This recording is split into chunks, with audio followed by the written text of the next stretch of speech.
Assalamualaikum warahmatullahi wabarakatuh. Kembali lagi dengan kami kelompok 4. Berikut kami akan menjabarkan tentang strategi produk dan jasa. 1. Produk jasa. Di sini kita harus mengetahui dulu apa sih jasa itu. Jadi di sini jasa atau service merupakan segala aktivitas atau manfaat yang dapat ditawarkan satu pihak kepada pihak yang lain dan pada dasarnya tidak berwujud serta tidak menghasilkan kepemilikan apapun.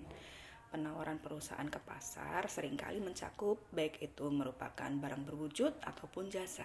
Contohnya, Toyota menawarkan lebih dari sekedar produk mobil, tapi perusahaan ini juga memberikan penawaran seperti garansi penuh, perbaikan dan pemeliharaan, ruang pameran, ruang tunggu, serta data pendukung lainnya. Penawaran hybrid sendiri terdiri dari proporsi barang dan jasa yang sama.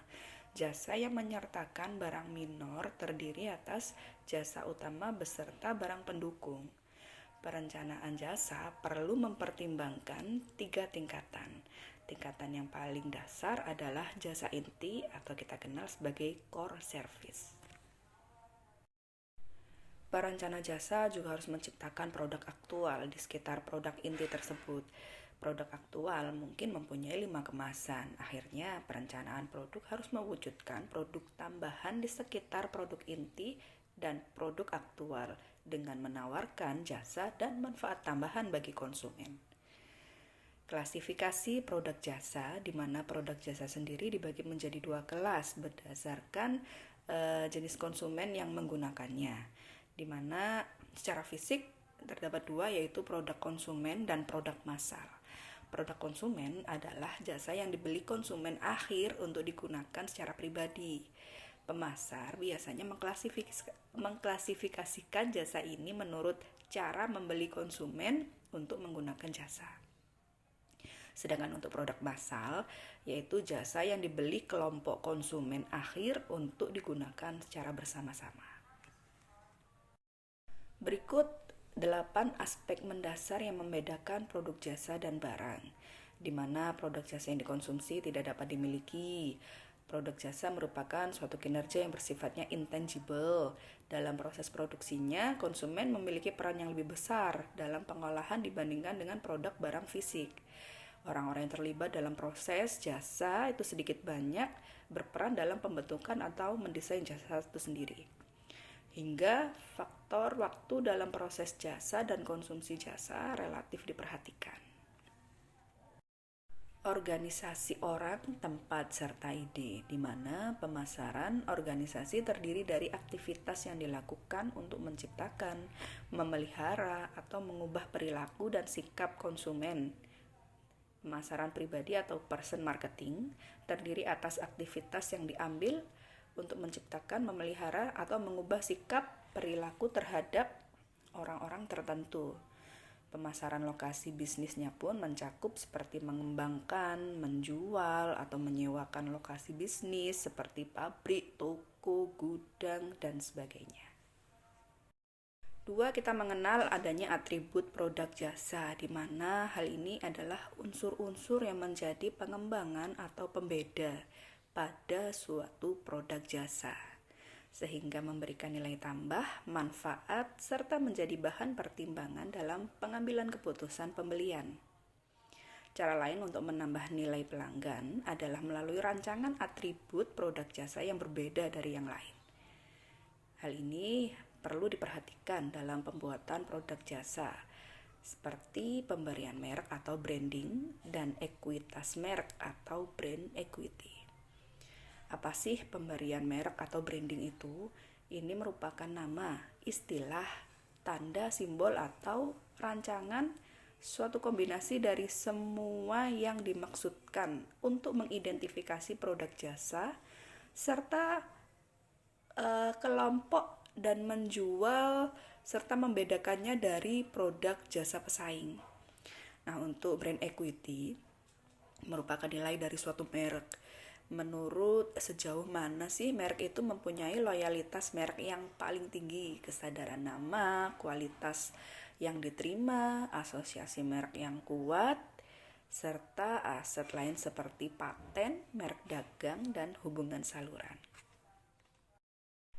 Tiga, yaitu pemasaran jasa internasional, di mana hal ini didefinisikan sebagai kinerja aktivitas bisnis, termasuk keputusan-keputusan penentuan harga, promosi, dan distribusi jasa kepada pelanggan di lebih dari satu negara untuk mendapatkan keuntungan. Faktor-faktor yang dinilai berkontribusi dalam pesatnya pertumbuhan jasa internasional meliputi seperti suksesnya negosiasi WTO atau World Trade Organization, semakin terbukanya negara-negara yang semula bercirikan perekonomian tertutup. Adanya pertumbuhan ekonomi yang meningkatkan permintaan jasa, serta salah satunya kemajuan teknologi komunikasi dan informasi. Ada beberapa faktor pemicu internasionalisasi jasa, di mana di sini dikelompokkan menjadi dua kategori, yaitu firm level drivers dan industry level drivers.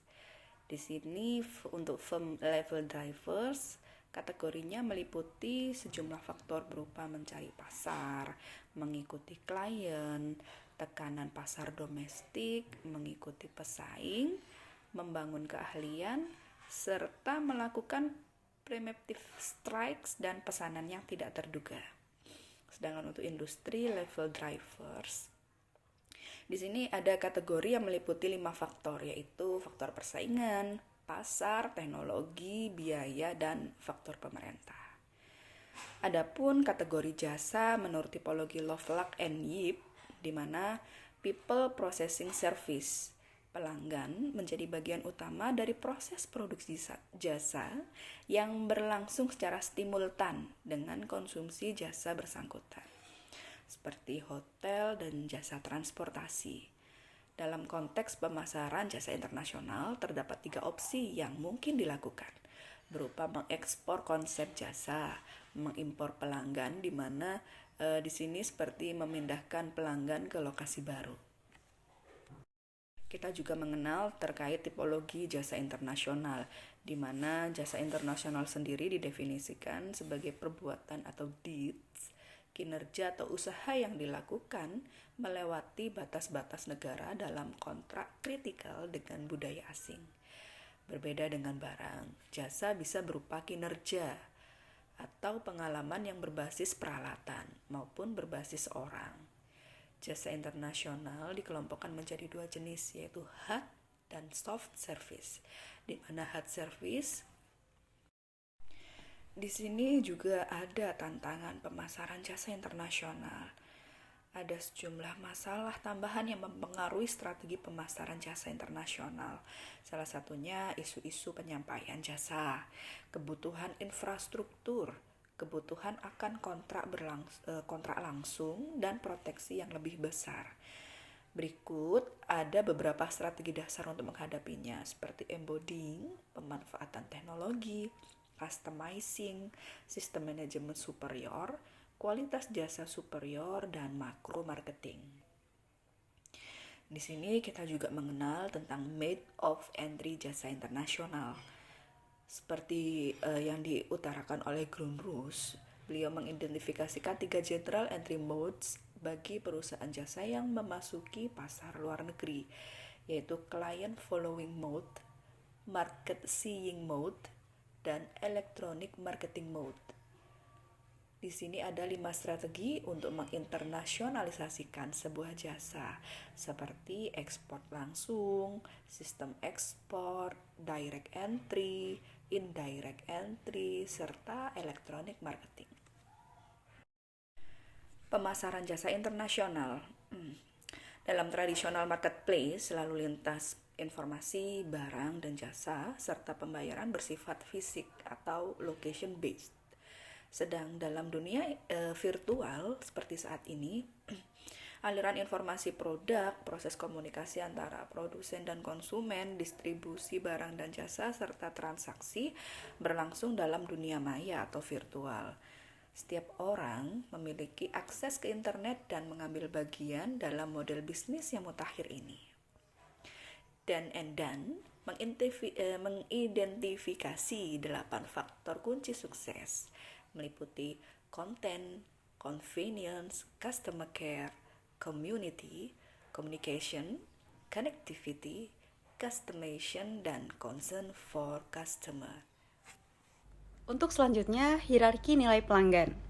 Dalam merencanakan penawaran pasarnya, pemasar harus melihat 5 tingkatan produk.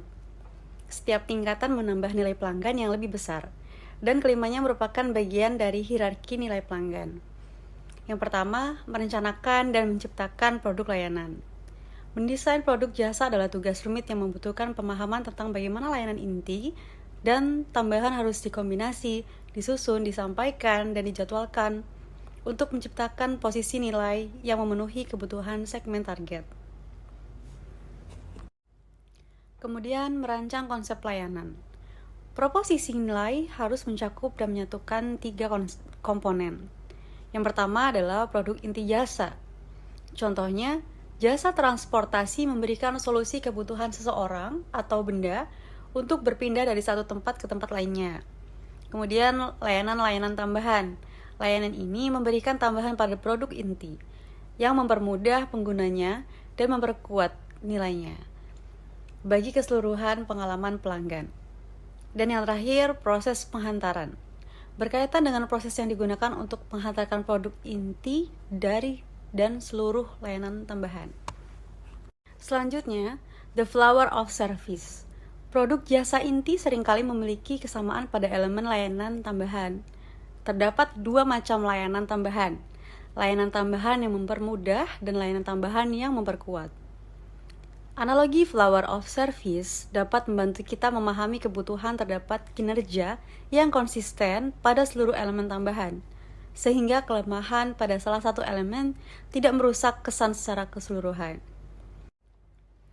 Yang kedua, layanan tambahan yang mempermudah. Layanan ini berupa informasi, penerimaan pesanan, dan penagihan. Dan yang terakhir, branding produk dan pengalaman. Kemudian, branding produk dan pengalaman jasa. Istilah produk mengimplikasikan suatu kumpulan output yang terdefinisi dan konsisten, serta kemampuan untuk mendiferensiasi suatu kumpulan output satu dengan yang lainnya. Dalam pemasaran jasa, untuk membedakan output dapat dilakukan dengan cara melihat berbagai model yang ditawarkan oleh perusahaan manufaktur.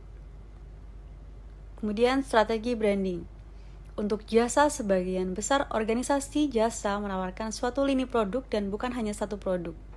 Hasilnya, mereka harus memilih di antara 4 alternatif branding yang luas, yaitu branded house, house of brand, sub-brands, dan endorsed brand. Menyusun tingkatan produk jasa dan branding.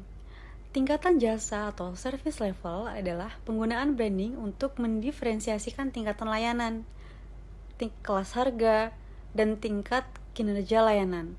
Hal ini dapat dilihat dalam bisnis perhotelan, maskapai penerbangan, layanan penyewaan mobil, dan layanan dukungan peranti lunak dan keras untuk komputer. Kemudian menawarkan pengalaman bermerek. Selanjutnya, hierarki kategori layanan baru. 7 kategori layanan baru, mulai dari perubahan gaya, sederhana sampai ke inovasi besar, seperti berikut. Perubahan gaya mewakili jenis inovasi yang paling sederhana, biasanya tidak ada perubahan dalam proses atau kinerja. Peningkatan layanan adalah inovasi yang paling umum. Kemudian inovasi layanan tambahan, perpanjangan lini proses, perpanjangan lini produk, inovasi proses utama, inovasi layanan utama. Kemudian rekayasa ulang proses pelayanan. Rekayasa ulang meliputi analisis dan proses redesign untuk mencapai kinerja yang lebih cepat dan lebih baik. Barang-barang fisik sebagai sumber ide jasa baru. Menggunakan riset dalam desain layanan baru, serta meraih sukses dalam pengembangan layanan baru.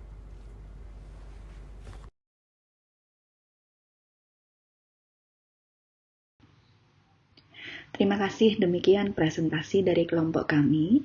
Semoga materi yang kami sampaikan dapat bermanfaat dan berkah untuk kita semua.